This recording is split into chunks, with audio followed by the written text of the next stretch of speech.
Depuis l'annonce de sa rupture avec Laurent Ruquier, Ugo Manos demeure très actif sur ses réseaux sociaux. C'est via son compte TikTok d'ailleurs qu'il a voulu se confier sur un côté de sa personnalité qui n'est pas toujours évident à vivre pour lui.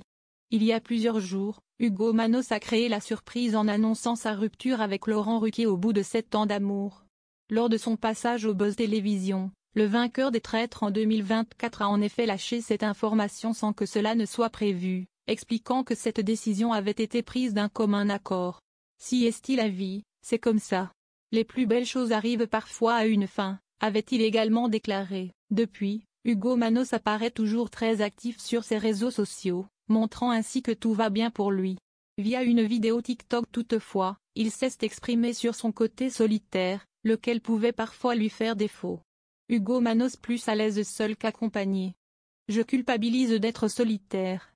Est-ce que c'est normal? S'interroge-t-il.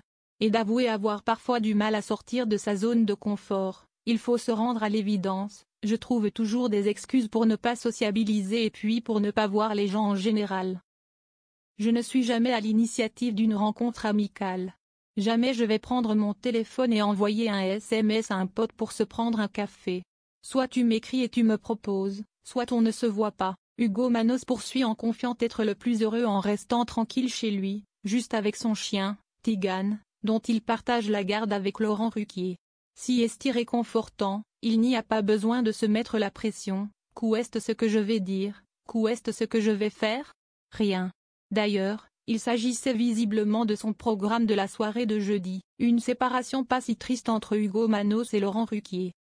À noter toutefois qu'Ugo Manos a assuré aller bien suite à sa rupture avec Laurent Ruquier. Une séparation peut ne pas être si triste quand c'est d'un commun accord et qu'il y a beaucoup de respect mais aussi d'empathie entre deux personnes. Une histoire peut commencer et être vécue d'une façon sublime.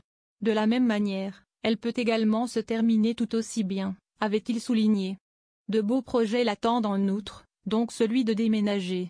Je change d'appartement bientôt, à la rentrée. Seulement, l'appartement que je vais avoir, je vais le refaire. Donc le temps des travaux, comme ça sera au début de l'été, je vais peut-être aller un peu dans le sud.